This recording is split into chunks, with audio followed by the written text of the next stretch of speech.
Kembali lagi bersama gua Fatur di channel Terapi Sehat Rumah TCM. Podcast TCM.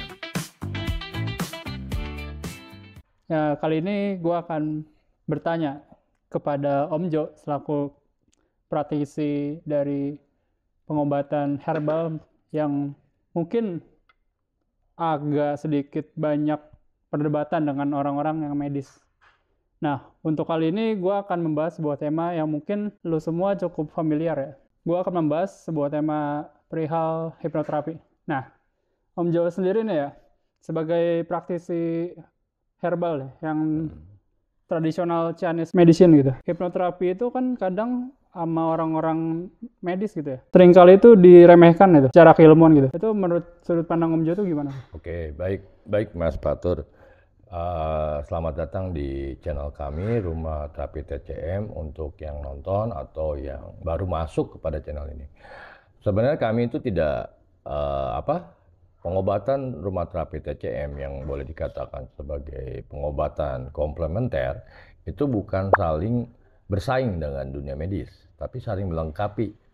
Jadi bukan ada perdebatan sebenarnya. Itu mungkin istilah awam. Hipnoterapi itu sebenarnya udah lama digunakan, bahkan ribuan tahun sebelum adanya dunia kedokteran. Arti hipnonya sendiri adalah suatu sistem yang melumpuhkan atau membuat tidur sistem saraf. Jadi hipnoterapi adalah suatu tindakan terapi yang memberikan sugesti kepada klien atau pasien di dalam mengikuti apa yang dilakukan oleh praktisi. Di sini kepentingan praktisi tentunya adalah kepentingan untuk melakukan tindakan yang dianggap membantu atau dianggap bisa menyembuhkan dari keluhan maupun penyakit si pasien. Contohnya, kalau hipnoterapi ini lebih cocok kepada masalah-masalah emosional, seperti ada tingkat kecemasan, depresi, atau kita bilang bukan gangguan kejiwaan lah ya, tingkat kekhawatiran mental yang dianggap berlebihan, seperti itu Mas. Nah mungkin Mas Fatur ada pertanyaan yang lebih dalam tentang hipnoterapi itu bagaimana kalau digunakan di dalam kehidupan sehari-hari, entah itu di dalam alam bawah sadar maupun alam sadar. Silakan, Nah, kalau Mas. misalkan ini kan perihal tentang alam bawah sadar dan pikiran itu kan harus sinkronisasi pada saat dilakukan proses hipnoterapi ya. Ya. Nah, seringkali itu ada beberapa, mungkin nggak beberapa juga sih, yang saya perhatikan itu banyak case ada satu kali hipnoterapi itu langsung berhasil, ada yang beberapa kali itu sampai dia itu nggak berhasil. Itu faktor-faktor yang menunjang atau yang menjadi penyebab daripada kedua hal yang berbeda itu apa itu? Untuk dibilang tingkat keberhasilan itu kan presentasinya kita nggak bisa bilang ada nilai ukur ya. Tentunya sebelum terjadinya proses terapi dan tindakan hipnoterapi, ada kesepakatan yaitu adalah trust, sistem kepercayaan antara klien, pasien kepada si praktisi. Sebelumnya diceritakan dulu dia percaya nggak bahwa si praktisi ini bisa menyembuhkan, itu yang faktor pertama. Faktor kedua mungkin adalah tingkat dari kemampuan ilmu dari si praktisi untuk bisa meyakinkan juga memberikan sugesti kepada si klien dan atau si pasien. Jadi hipnoterapi tentunya nggak sekali, dia prosesnya berlanjut, mungkin ada step-stepnya. Jadi tidak mungkin persoalan yang hari itu yang sudah cukup lama atau persoalan yang dianggap sudah menaun atau dianggap sudah menjadi suatu kronis disembuhkan dalam tindakan hipnoterapi sekali. Tetapi biasanya dengan ada tindakan hipnoterapi ini tentunya akan lebih meringankan beban psikis atau beban psikologi si klien atau pasien. Nah, persoalan yang utama kedua adalah bagaimana proses tindakan hipnoterapi kepada alam bawah sadar dengan memberikan sugesti kepada si pasien bisa diaplikasikan, bisa diwujudkan pada kehidupan nyata, yaitu dalam tindakan tubuh jasmani maupun dalam pekerjaan, aktivitas, dan rutinitas lainnya. Gitu, Mas. Nah, penjelasannya cukup menarik ya, Om Jo ya. Nah, ini saya perhatikan ya, mungkin dari kalian semua itu ada beberapa yang penasaran gitu. Mungkin di selama ini dalam benak pikiran kalian itu, apa sih bedanya hipnoterapi dengan hipnotis yang mungkin terjadi di jalanan pada saat ini gitu. Kalau menurut pandangan Om Jo itu gimana tuh Om? Sedangkan kalau hipnoterapi itu bukan sekedar tindakan satu arah. Tentunya dilakukan oleh dua arah, antara klien, pasien, kepada si praktisi.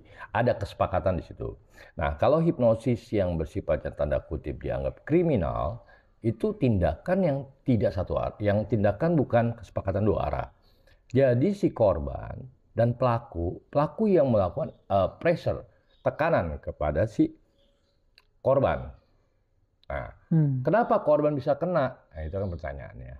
Nah, persoalannya di sini adalah apa? Saat itu pikiran alam bawah sadar maupun pikiran dalam yang dia pada saat situasi tersebut, dia tidak fokus. Jadi, adalah orang yang bisa terhipnosis yang bukan ada kesepakatan, biasanya pikirannya sedang tidak fokus. Misalnya, orang ini sedang ada ketidakstabilan emosional, tidak kestabilan dalam pemikiran. Nah, terjadi itu peristiwa itu. Tapi sadar nggak orang dihipnotis? Sadar. Cuman tidak sepenuhnya sadar. Sadar belum tentu fokus. Kalau fokus, sadar full. Paham nggak sampai sini? Iya, iya. Nah, ini yang jadi persoalan. Orang bilang sadar. Iya, tapi fokus nggak? Contoh gini lah. Kadang-kadang kita udah, misalnya, Mas Patu pernah kali ya, di parkiran sudah ngunci kendaraan, baik motor maupun mobil. Tiba-tiba bisa balik lagi tuh, dari udah jalan berapa meter, ngecek lagi tuh si motornya atau si mobilnya. Udah dikunci apa belum ya? Berarti waktu ngunci, udah fokus apa belum? Nah, tipe-tipe yang begini, yang waktu adalah momen seperti ini, biasanya mudah dilakukan hipnosis. Satu. Kedua, hipnotis itu juga biasanya nggak langsung, yang namanya tepok langsung hipnotis, enggak. Ada kata-kata, ada pembicaraan di situ. Biasa diiming-imingi. Misalnya, kalau kita dihipnotis tentang penipuan, kita bisanya diiming-imingi hadiah, tetapi kita digiring kepada satu perbankan, misalnya tarik tunai, misalnya ATM. Nanti bapak atau ibu sebelum dapat hadiah, tolong transfer dulu, gitu kan? Nanti saya kasih hadiah, kata si pelakunya, gitu kan? Terjadilah di situ karena ada iming-iming itu, orang itu tersugesti, makanya melakukan itu. Atau yang dia lebih keren di dunia sekarang, hipnotisnya adalah berita di media, atau menggiring opini gitu. Menggiring opini itu hipnosis, cuman hipnotis modern. Berita yang dianggap tidak benar diulang-ulang menjadi kebenaran dan jadi pembenaran. Pembenaran dulu baru kebenaran, sorry. Nah itu diulang, itu hipnosis. Sudut pandang positif negatif dari mana yang mengatur di sini? Contoh, kita juga melihat seseorang yang kita anggap menjadi idola. Kita sudah terhipnotis dengan dia. Sehingga kata-katanya dianggap sudah menjadi suatu relevan atau yang pasti. Itu hipnosis. Hipnotis secara penampilan. Hipnotis secara sudut pandang dari panca indera. Nah itu dia dibilang kesadaran dulu. Kita terhipnotis dengan kata-katanya atau terhipnotis dengan isinya pembicaraannya. Sampai sini nangkep nggak? Nangkep, Om. Jadi kadang-kadang orang kita terhipnotis dengan kata-katanya, bukan dari isinya. Yang kedua tindakannya. Kan dari kata-kata, pemikiran, kata-kata jadi tindakan. Nah sekarang dari kata-kata, dari pikiran, kata-kata dan tindakan. Nah itu sejalan nggak? Kadang nggak sinkron sih orang-orang itu. Jadi orang hanya bicara dengan kata-kata, tindakannya tidak sama dengan kata-kata. Itu udah terhipnotis. Jadi kalau mau bicara tentang fokus, ada cross check di situ. Misalnya kata-kata dengan perbuatan sama nggak? Yang dibilang konsisten. Nah, trust di sini ada dua. Trust yang memang diucapkan, maupun trust yang secara pikiran, maupun trust yang secara pandangan dari panca indera. Dari sistem tubuh kita. Jadi kita kadang-kadang, maaf kata, kalau melihat orang yang dianggap tidak punya perform yang bagus. Orang ini lemah misalnya secara ekonomi. Pendidikannya kurang baik. Kita sudah menjudge dia, menghakimi dia, bahwa kita tidak gampang mendengar suara dia. Mendengar perkataan dia maupun perbuatan dia. Betul nggak? Tapi kalau orang ini dianggap punya otoritas, misalnya punya kemampuan finansial yang bagus, punya kekuasaan, baik itu dia berdialog kata-kata yang dianggap orang ini bijak dan arif, kita terhipnotis dengan orang itu. Dan itulah yang tanda-tanda orang mudah mengikuti seperti itu. Itu hipnosis. Hipnosis yang tidak disadari. Ada hipnotis yang terang-terangan langsung melakukan tindakan kriminal. Ada hipnotis yang tidak langsung kelihatan kriminal. Nah ini perihal ini ya, mungkin pemirsa yang di rumah ya, yang nonton channel ini mungkin kepikiran ya, sebenarnya hipnotis itu atau hipnoterapi ya, kan kita udah bahas ya, dua hal itu kan berbeda ya. Nah, dalam segi hipnoterapi itu ya, apa mungkin yang si pasiennya itu sebenarnya sadar sepenuhnya atau hanya sebagian atau gimana tuh kalau menurut Om Jo tuh? Eh, justru mereka datang kepada kami di sini, tentunya dia tidak sadar bahwa dia sudah terhipnotis. Contoh gini, kenapa ada suatu tingkatan emosional yang dia simpen, yang dianggap itu merusak pikiran dan tubuhnya. Tapi dia anggap itu menjadi suatu hal biasa. Tanpa sadar, orang itu akhirnya merusak jasmaninya. Contoh apa? Terlalu khawatir berlebihan, cemas, depresi, dan kesedihan yang kadang-kadang dia sendiri nggak tahu penyebabnya. Dan itu dianggap hal biasa, tapi lama-lama menggerogoti, menyebabkan fisik tubuhnya menjadi masalah, adalah muncullah keluhan penyakit. Nah, biasanya pasien yang datang itu sudah terkena yang hal seperti itu.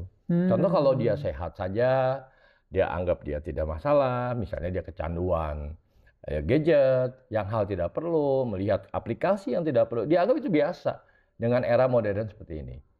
Itu boleh dikatakan kita tidak bisa bilang itu benar atau salah.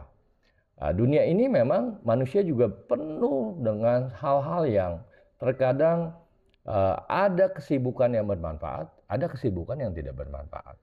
Tapi orang dianggap kalau dia tidak sibuk, dia dianggap bukan sukses sebetulnya. Tapi kalau santai, dianggap ini pengangguran. Nah, sekarang tujuan mati manusia itu sekarang mau bergantung opini orang lain atau dia punya hak untuk menentukan diri dia. Nah, di sini tentunya harus sadar dulu. Ya berarti kebutuhan primer harus tercukupi dulu ya. Iya. Jadi kalau dia udah kita balik lagi tergantung profesi dia. Kalau dia seorang bapak atau dia seorang ayah misalnya, tentunya dia mau santai, tentunya dia bisa membuat orang di rumah itu tercukupi dulu secara primer, Mas. Kecuali hidup sendiri, itu lain lagi. Makanya ada satu kelompok orang atau komunitas orang yang merasa hidup tidak nikah oke. Atau itu diikatkan dengan keagamaan. Boleh-boleh saja. Manusia berhak menentukan itu. Itu adalah hak dia. Kewajiban manusia biasanya apa? Di kehidupan berbangsa dan negara. Kewajibannya apa? Membayar pajak. Betul ya? Nah, kewajibannya adalah mentaati peraturan. Kan gitu. Iya. Betul nggak? Kalau hak untuk menentukan nasibnya, tidak menikah, menentukan pasangan, beragama, atau mempunyai kayak itu adalah hak. Bukan kewajiban. Itu contohnya. Nah, Anda di sini yang jadi biasnya adalah antara hak dan kewajiban menjadi ribut nih. Iya. Padahal ini hak, tapi orang nganggap itu kewajiban. Ditanya, maaf, Bapak agamanya apa, keyakinannya apa, Bapak sukunya, itu hak dia. Kewajiban dia adalah mentaati peraturan, adalah misalnya membayar pajak. Pajak itu juga ada aturannya sesuai dengan penghasilan dia misalnya gitu kan. Dan kalau bisa menaati peraturan juga diuji. Dari sudut mana sebenarnya kalau kita bicara tentang fair, bicara tentang keadilan. Yang dibilang peraturan yang benar itu dari sudut pandang mana? Jangan mentang-mentang yang punya kekuasaan menyalahgunakan aturan itu. Misalnya, ini misal ya. Atau yang dianggap tidak punya kekuasaan yang terkena. Sedangkan hidup berbangsa itu ada aturan main. Sama di keluarga juga ada aturan keluarga. Di dalam hidup sendiri ada aturan. Aturan apa? Aturan berpikir, aturan bertindak, aturan berkata-kata. Kalau kita bicara secara pribadi, betul nggak Mas? Kalau di keluarga ada aturan keluarga. Kalau di masyarakat ada aturan sosial. Kan gitu ya? Iya. Di adat ada aturan agama, ada aturan hukum negara dan bangsa. Kan kira-kira gitu. Jadi, walaupun kita tadi bicara hipnoterapi, alam sadar, alam bawah sadar juga harus dapat diaplikasikan minimal sejalan dengan alam nyata. Jadi antara keyakinan sama dengan kenyataan itu harus sejalan. Tapi terkadang orang sulit merubah keyakinannya. Tidak bisa menerima kenyataan yang ada. Kira-kira gitu. Misalnya orang yang sering menderita, orang yang sering sengsara adalah orang yang tidak bisa menerima kenyataan hidup. Tapi kalau kita bisa menerima kenyataan hidup, dia bisa bahagia. Bahagia bukan senang, bahagia di dalam. Kalau senang apa? Misal mendapatkan, saya punya uang yang cukup, saya punya kemewahan yang cukup, saya punya jabatan yang cukup, itu kesenangan. Kebahagiaan itu didilai dari dalam. Dan durasinya, jangka waktunya lebih panjang dibandingkan kepada kesenangan. Kebahagiaan nggak bisa dipamerkan, tapi kesenangan dipamerkan. Nangkep sampai sini mas saya. Jadi kebahagiaan itu boleh katakan seperti kebutuhan primer. Kalau kesenangan dianggap kayak seperti kebutuhan sekunder. Nah, balik lagi spiritualitas. Tapi karena orang menganggap spiritualitas itu kecil, skupnya selalu dikatakan dengan keyakinan maupun agama, jadilah begitu. Kira-kira itu, Mas. Apa ada perlu yang lain untuk pembahasan seperti ini? Mungkin untuk kali ini cukup menarik ya. Kali ini mungkin kita bakal dapat banyak pelajaran gitu dari membedakan hipnoterapi dengan hipnotis, terus kayak trust itu salah satu kunci daripada keberhasilan hipnoterapi terhadap pasien di rumah terapi TCM. Nah, kalau lu mungkin masih penasaran dengan rumah terapi TCM, silakan datang ke Taman Yasmin Sektor 1 Jalan Teratai nomor 26. Gua Fatur dan Om Jo, salam sehat. Salam sehat. Bye-bye. Podcast TCM.